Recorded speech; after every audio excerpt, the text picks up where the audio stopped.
जय हिंद दोस्तों, वंदे मातरम। पश्चिम बंगाल की मुख्यमंत्री ममता बनर्जी ने ऐसी कोई भी संस्था नहीं छोड़ी जिसे सवालों के घेरे में न खड़ा कर दिया हो। ममता का राजनीतिक किला डगमगा रहा है तो उन्हें ऐसा लग रहा है कि देश की सभी संस्थाएं उनके खिलाफ में साजिश रच रही हैं। ममता बनर्जी ने संस्थाओं के बाद में हमारी सेना पर भी सवाल खड़े कर दिए हैं। और दोस्तों, जब सवाल सेना पर खड़े होने लगे तो राजनीतिक बवाल मचना लाजमी था। ममता बनर्जी ने सेना के खिलाफ में राजनीतिक फायदे के लिए टिप्पणी करके एक नई मुसीबत को न्योता दे दिया था, जिसके परिणाम अब आने लगे हैं। दरअसल सेना ने ममता के खिलाफ में एक बड़ा कदम उठाया है। इस रिपोर्ट में हम इस पूरे मामले को विस्तार से समझेंगे कि कैसे ममता बनर्जी ने भारतीय सेना को पॉलिटिसाइज करने की कोशिश की और अब यह दांव उन पर उल्टा पड़ गया। सेना ने उनके खिलाफ में बड़ा कदम उठाया है। दरअसल 13 जनवरी को राज्य सचिवालय में एक प्रेस कॉन्फ्रेंस के दौरान ममता बनर्जी ने खुलकर के अपना पक्ष रखा था। उन्होंने कहा था कि मुझे जानकारी मिली है कि फोर्ट विलियम में तैनात एक कमांडेंट भारतीय जनता पार्टी को समर्थन देने के लिए एसआईआर में जो है काम कर रहे हैं, यानी कि एसआईआर की प्रक्रिया में उन्होंने सेना का इन्वॉल्वमेंट करार दे दिया। वहां पर वो बैठ करके बीजेपी कार्यालय का काम कर रहे हैं। मैं उनसे हाथ जोड़ करके निवेदन करती हूं कि वो ऐसी गतिविधियों से बाज आएं। बनर्जी ने अधिकारी का नाम नहीं लिया था, लेकिन उनके बयान ने सेना की छवि पर सीधे तौर पर प्रभाव डाला। उन्होंने यह भी जोड़ा कि ऐसी गतिविधियां सेना की गरिमा को प्रभावित करती हैं और राजनीतिक हस्तक्षेप को रोकना जरूरी है। ममता बनर्जी के बयान राजनीतिक रणनीति का हिस्सा माने जा सकते थे, क्योंकि पश्चिम बंगाल में टीएमसी और बीजेपी के बीच में तीव्र प्रतिस्पर्धा है। मुख्यमंत्री ममता बनर्जी अक्सर केंद्र सरकार और बीजेपी पर राज्य के मामलों में हस्तक्षेप का आरोप लगाती रही हैं। हालांकि दोस्तों, इस बार आरोप सीधे भारतीय सेना पर लगा दिए गए, जो एक संवेदनशील संस्था है। ममता बनर्जी का दावा बिना किसी ठोस सबूत के लगाया गया था, जिसने अब विवाद लगातार राजनीतिक गलियारों में बहुत ज्यादा इस पर जो है बहस देखने के लिए मिल रही है।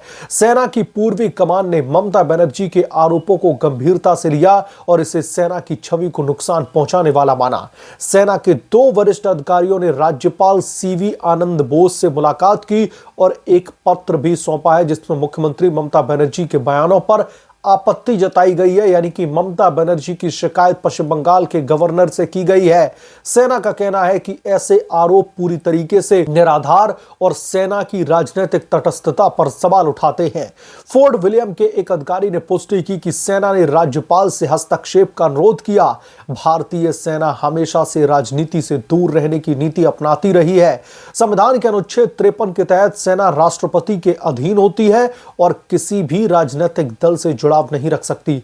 सेना की दोस्तों यह प्रतिक्रिया समझ में आती है, क्योंकि आरोप न केवल व्यक्तिगत अधिकारी पर बल्कि पूरी की पूरी संस्था पर ही प्रभाव डालते हैं। क्योंकि ममता बनर्जी के मुताबिक भारतीय सेना भी जो है पश्चिम बंगाल में जो बॉर्डर इलाके हैं वहां पर बीजेपी के लिए काम कर रही है और खासतौर पर एसआईआर की प्रक्रिया को लेकर के सेना ने स्पष्ट किया है कि एसआईआर जैसी प्रक्रियाओं में उनका कोई भी प्रत्यक्ष उनकी भूमिका नहीं है और यदि कोई भी अधिकारी शामिल है तो वो आधिकारिक ड्यूटी के तहत काम करता है।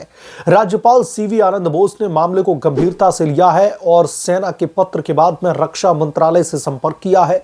बोस ने कहा कि मुझे पहले खुद ये सत्यापित करने दीजिए कि उन्होंने क्या कहा। यदि इससे किसी भी संवैधानिक मर्यादा का उल्लंघन होता है तो मैं निश्चित रूप से हस्तक्षेप करूंगा। यानी कि ममता बनर्जी के खिलाफ में राज्यपाल की तरफ से बड़ी कार्रवाई हो सकती है, क्योंकि उन्होंने सीधे तौर पर कहा है कि एक बार मुझे क्रॉस वेरीफाई करने दीजिए। राज्यपाल ने मामले को केंद्र सरकार के ध्यान में लाया, जो सेना से जुड़े मुद्दों पर अंतिम निर्णय लेती है। राज्यपाल की भूमिका यहां पर दोस्तों बेहद ही महत्वपूर्ण है, क्योंकि वो राज्य और केंद्र के बीच में एक तरीके से सेतु का काम करते हैं। पश्चिम बंगाल में राज्यपाल और मुख्यमंत्री के बीच में पहले भी विवाद होते रहे हैं, लेकिन इस बार मुद्दा भारतीय सेना से जुड़ा होने के कारण अधिक संवेदनशील माना जा रहा है।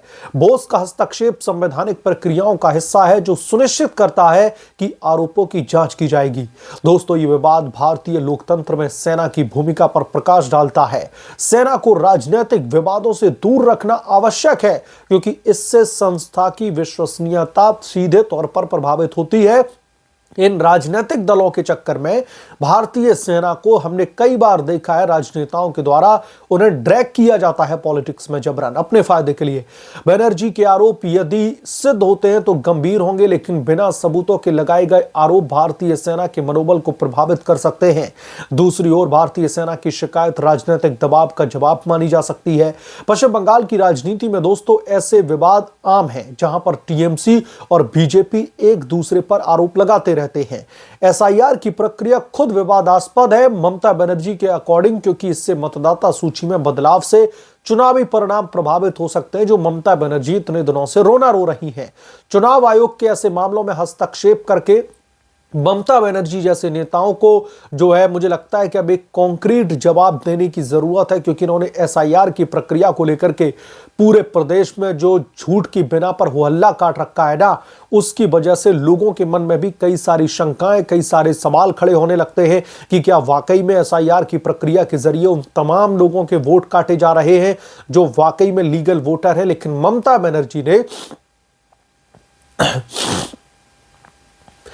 ममता बनर्जी ने एसआईआर की प्रक्रिया को लेकर के इतना झूठ परोसा है पश्चिम बंगाल में कि अब वहां की जनता को जो भ्रमित करने का एक उनका पॉलिटिकल एजेंडा था, वो कहीं ना कहीं वो सफल होती दिख रही। जब उन्हें लगा कि इस मामले को और भी ज्यादा संवेदनशील और भी ज्यादा लोगों की भावनाओं के साथ में खिलवाड़ करने वाला बनाना चाहिए, तो उन्होंने इसमें सेना के जो है अधिकारियों को भी ड्रैग करना शुरू कर दिया कि सेना भी एसआईआर की प्रक्रिया में भारतीय जनता पार्टी के इशारे पर काम कर रही है। सीधे सीधे उन्होंने कमांडेंट पर सवाल खड़े कर दिए और इसके बाद में अब इस मामले पर बहुत ही संवेदनशीलता से लिया गया है। भारतीय सेना की तरफ से यह मामला बहुत ही सीरियसली उन्होंने लिया है और इस बाबत अब पश्चिम बंगाल के जो राज्यपाल हैं उन्हें शिकायत करवाई गई है और इस शिकायत के बाद में अब पश्चिम बंगाल की मुख्यमंत्री ममता बनर्जी के ऊपर इस टिप्पणी के बाद में कार्रवाई की तलवार लटक रही है। जैसा कि मैंने रिपोर्ट के इनिशियल फेज में ही कहा कि ममता बनर्जी ने बैठे बिठाए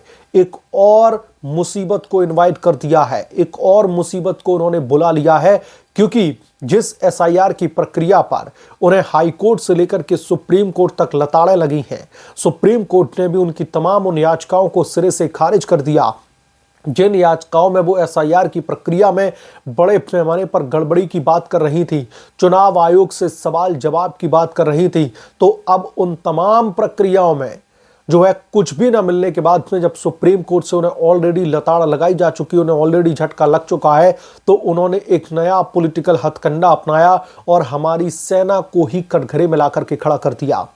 अब भारतीय सेना सीधे तौर पर इस मामले पर ममता बनर्जी के खिलाफ में शिकायत लेकर के पश्चिम बंगाल के गवर्नर के पास में पहुंची है और गवर्नर की तरफ से सीधे सीधे अब रक्षा मंत्रालय से संपर्क किया गया है और इसके बाद में अब यह तय किया जाएगा कि क्या ममता बनर्जी ने भारतीय सेना को जो है इस मामले में ड्रैग करके अपनी राजनीतिक रोटियां सेकने की कोशिश की है, और अगर हां ममता बनर्जी इस मामले में गलत ठहराई पाई जाती हैं दरअसल, तो फिर उनके खिलाफ में जो राज्यपाल है हमारे, उनकी तरफ से कोई बड़ी कार्रवाई हो सकती है। बहरहाल आप क्या सोचते हैं इसके बारे में, आपकी क्या राय है, हमें कमेंट करके जरूर बताएं। जल्द मिलूंगा किस दूसरे बड़े अपडेट के साथ में, तब तक के लिए धन्यवाद। अगर आप लोग चैनल पर नए हैं तो प्लीज चैनल को सब्सक्राइब कर लें, साइड बने बेल आइकन को जरूर प्रेस कर लें ताकि जब भी मैं कोई बड़ी खबर लेकर आऊं तो इसकी जानकारी सबसे पहले आपको मिले।